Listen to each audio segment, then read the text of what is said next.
This is the first candle of the 5 candles of hope, being kind versus being right. There are so many people out there that want to be right. Being right is very subjective and very short-lived.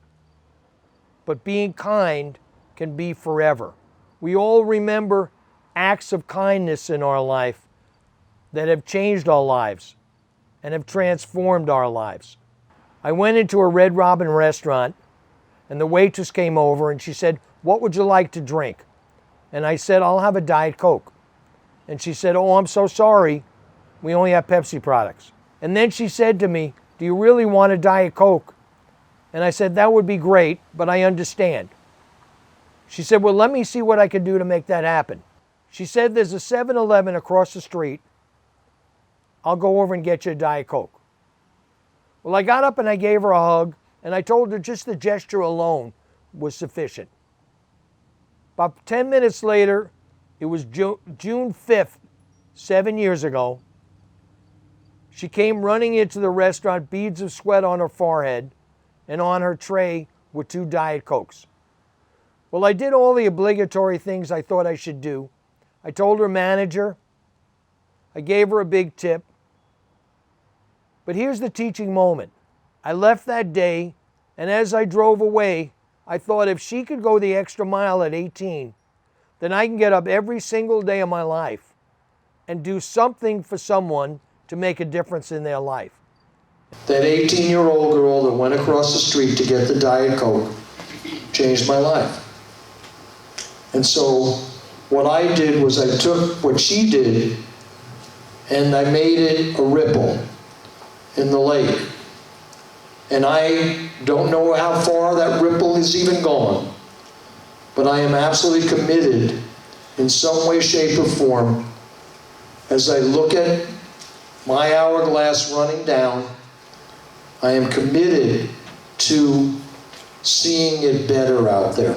I was speaking to a school, Channel Island High School in California. And what I've been able to do in my programs is to create a safe space where kids come to the mic for hours and hours and talk about their deepest pain. One of my greatest challenges in opening this up is usually kids that are learning disabled in some capacity because they're the object of bullying. This one day there was a young girl who was learning disabled, and she came to the mic and I just looked up and I said, "Please, please, don't let kids pick on her." So she said to the whole class sitting in the gym, "I like boys." And I said, "No, this is not going well." And then she said, "And I really like boys." And I thought, this is going to be a disaster. And then she said, "And I really like this boy." And it was the buff, blonde, beach god type of boy. And he sat in his seat for just a little bit of a few seconds. And I thought, please do something. The next thing you know, he runs down the bleachers. He grabs this girl, swings her around. They gave him a standing ovation. It was that powerful. And I went up to him afterwards and I said, "This will be absolutely in your life the best moment. You took a risk and you changed this girl's life." I run a program called Jimmy's Kids, and the culmination of this program is a Christmas morning program where Christians, Jews, and Muslims all come together, and they support the poor in Southwest Detroit. And there are always great stories of their experiences. A boy and his aunt went to deliver to a family of 5 men. The dad had no legs. There were 4 other sons. They had no Christmas, a small little tree with nothing under it. So he brought all the toys and food and clothing to them. And then he left after spending some time talking to them, getting to know them. And as he was driving away, he said to his aunt, "I forgot something. I need to go back." So she drove him back thinking he left something in the family house. When he went back in, he He took off his brand new leather jacket that he had gotten for Christmas and gave it to this man who had no legs. So that's the ripple effect of being kind. So the kinder we are these days, the safer we feel. And with that safety, we get a chance to be 100% authentic in our lives.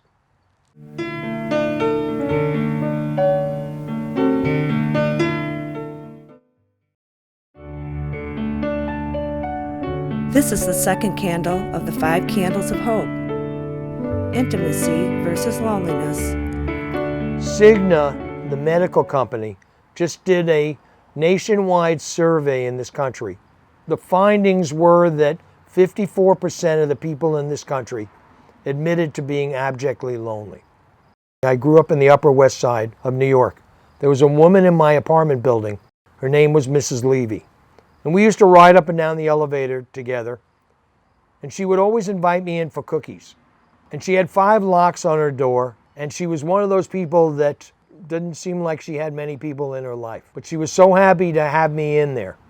And it was very touching to me. And I lost track of her, and I was coming in, and the superintendent was coming out of his office. And I said to him, I said, "Have you seen Mrs. Levy?" And he said, "Jim, didn't you know she died?" And I said, "She died? What are you talking about? How did she die?" He said, "We don't know. We didn't find her body until her rent was 2 months overdue." Can you imagine being that lonely when nobody connects with you until your rent is overdue? How do we live this way? How do we live where we don't really see people? Well, there are tens of millions of people out there that get up every morning and go to bed every night in that state. We can change it. We can reach out to people. We can make a difference by doing something special for them so that they'll remember that somebody out there really cared. And so the next time when you pull up at a light and you see a street person that says, "I'll work for food," realize that they may not sincerely need the food, and they may fool us as so many people think, but they may not. And they may really need us, and they may really need the connection. So I will go and find them a sandwich, and I'll bring back a sandwich, and they will smile. Small acts sometimes become huge in the minds of people who are alone. Technology has changed our world, changed our life, but for many kids it's made them lonelier. It's made them more isolated because we do everything by third hand. We do text and email. I work with teen suicide prevention. That's my mission on this earth. And so I listen to a lot of stories of kids who are isolated. The other day, a young girl called me up and she said to me, "Jim, I don't want to live anymore, but I will try if someone smiles at me today." And because kids need to be noticed, they do these dramatic acts, shooting up in schools. Highest suicide rate, #1 killer of kids, suicide. They do these dramatic moments to get people to see them. Now, I just had a 6-year-old that took her life. Kids were picking on her at school. She came home and she told her parents, and her parents said, "Don't you pretend to be sick. You go back to school. It happened when we're in school." Completely negating her feelings. She kept going back. The bullying kept continuing. She came home. She was a latchkey kid for just a few minutes. She left a note, climbed in the family car, pulled the garage door down, turned on the car, and died. Everyone out there wants to feel safe, valued, and loved. We all want that. We need to look in their face. We need to see the feelings that they're experiencing. That builds a sense of intimacy. And the very nature of intimacy is, "Into me you see." And that is a key to the connectedness of our culture and the need for human interaction that every person has. We all need to be able to connect with each other to truly feel safe. Because when you experience somebody's feelings, you become a part of who they are. And that is crucial to us in terms of human interaction.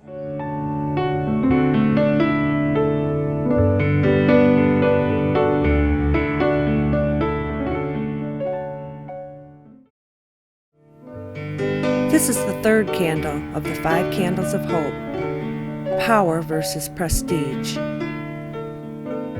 If you call my answering machine, the message on is, at the end of our lives, we will not remember how much money we made or how many things we possessed. What will come back to us is the quality of the relationships we formed with those we loved. Because the key for all of us is that connectedness with family and friends and that feeling of truly being loved unconditionally by the people that matter to us. I'm speaking at a lot of eulogies. And when I'm asked to speak, one of the key things that I always try to say is, in the end, people only remember your heart. They never say that person lived in a great house, that person drove a great car, that person had beautiful clothes. What they say is that person was loving, that person was unconditionally accepting, that person touched lives every day. Look at your last day of life and ask yourselves, how do I want to be remembered by the people in my life who I love and who love me? And put it up at the top of the list in your life and live it out. In my parent programs, when I speak, I tell them power and prestige are real short-lived. And I say, most of you don't believe that. And because our culture thrives on power and prestige, I say, so let me give you an example. And I ask them, I will buy you dinner for you and a significant other, your spouse or somebody else, if any one of you in this audience can name me the last 5 presidents of General Motors. I've never had anybody that got the last 5 presidents. And I say to my audiences, they would be appalled that you didn't know who they were. They worked nights and weekends, denied their families, so that they could pyramid to the top, at that time, corporate office in the country, and we don't know who they are. I grew up in the wealthiest community in the country, Scarsdale, New York. It was very difficult for me because of the extreme wealth and the image that was projected. But I got a chance to see love for the first time, because I used to go home, I was 16, used to go home with my postman, who lived in a low to middle income housing project in Queens. And we would go home and we would go up to his floor, walk down the halls where the carpets were filthy and the smell was very significant. And he would go and he would turn the key in the door. And you could hear on the other side of the door his children screaming, "Daddy's home." He would open up the door and they would tackle him and roll around on the floor. Now, they lived in a 2-bedroom apartment for 8 people, 6 children, 2 adults. But there was more love in that house than I saw in my whole community.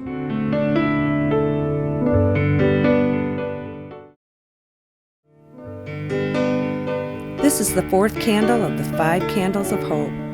Life has no guarantees. 4 months ago, I was sitting in this exact same spot, elated that the 5 candles of hope that we were filming as a legacy piece was coming to completion. I left that day and went to dinner, went home, went to bed, and woke up the next morning and I was totally blind. Without any warning, I got up and I couldn't see anything. My first instinct was to be absolutely petrified. How was I going to live? What was I going to do? How long was this going to last? And while I was thinking about that, I was thinking, why me? And that fear lasted only a day or two. And then I decided to turn my life around. And I decided what I could learn from this and what I could do to move forward. So every single morning, I got up and I did a list of my gratefulness. All the things in my life, and it's been a wonderful life, that I was excited about, that I've been all over the world. I've been to every major event. I met some incredibly fascinating people. My marriage was a huge success and has been now for 13 years. And I felt that this was going to help me. And then what I did was I decided I was going to pay it forward. I deal with so many people who are much worse off than I am. And I decided I was going to help people every single day while I was dealing with this blindness. Now, I'm a fighter. And my hope is, for those of you that are watching this, that if you are in any despair, if you are in any challenging time in your life, look for the areas of your life that have been positive for you. And we all have them. Many times they get buried in the negativity. And then even more important, go out and do something for someone. Because when you're other-centered, you get a chance to realize that how wonderful maybe that you have it. And one of my posters said, if we sat around a table and we all threw our problems in the middle of the table, you're always happy to take yours home. But we don't realize that. And despair sets in. So I'm sharing this with you in particular because for the first couple of days, I wouldn't have been able to say this. And I'm asking you to reach in and be a fighter and fight for the things you believe in and fight for the people you love and fight for the experiences you want and the goals that you want. And ironically enough, if you're fighting for this, you'll find a way. You will truly find a way. One of my posters says, when you find your purpose, it's a gift from God. When you fulfill your purpose, it's your gift to God. It is truly important that you continue to ask yourself and you continue to look for what has true importance to you, what fulfills your needs. Find something in life that you would die for and live for it. You have to find that joy, and you have to experience that joy. There's a great society, the Red Hat Society. I would love to be part of that society because they're fun and they're joyful. But most of all, it was taken from a poem, When I'm Old, I Will Wear Purple, which means as you get older, you can do whatever you choose to do. As long as you don't hurt anybody or hurt yourself, then you have a chance to be out in the world experiencing joy every day. When people sometimes come up and talk to me about their children, they'll say, my child gets straight A's. My child is president of his class or her class. My child is an athlete. And I'll look at them and I'll ask them, does your child have a sense of humor? How does your child accept defeat? How does your child deal with adversity? Does your child have friends? Is your child able to be vulnerable? Because the real gift we give ourselves, every one of us, is to stay in balance. The happiest people I know are the people who experience balance every day. So if one part of their life falls apart, they don't fall apart. And the key is this sense of balance of having multiple facets of your life.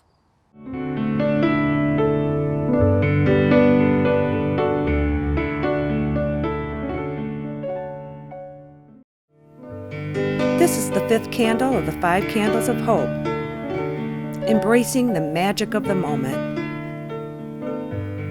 It is the toughest thing for all of us to be fully present. A friend of mine described it in perfect terms, which is movie terms. We all live in reruns and coming attractions.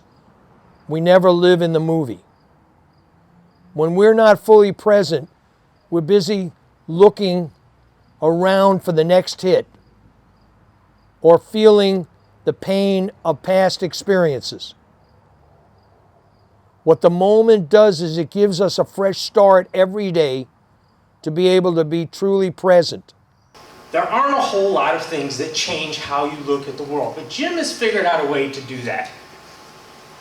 And the way he did that to me was to encourage me to really have an adventure and go live life. I went from driving around small pieces of stool to working for a member of Congress.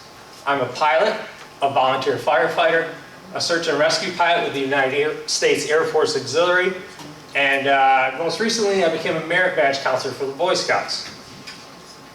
And I've done all that just because these were things that seemed exciting to me. These were things, living life. And Jim really inspired all that, and I think he's inspired that in a lot of us. That's been the biggest takeaway, and he still asks me when we see each other, what's your next adventure? I love events, and I've been to every major event in the world, and I always show up without tickets. Because my belief system says there is never a sold-out concert. So I vision that I'm going to get in, and it has never failed me once. I think of myself as Jim's, you gotta be shitting me, friend. Because when I first met him, it's like no matter what I talked about, he'd already been there, done that. And I thought, you gotta be shitting me. I thought he was so full of it. Till I went to his house and found out that there was some memento for everything that you said you'd done.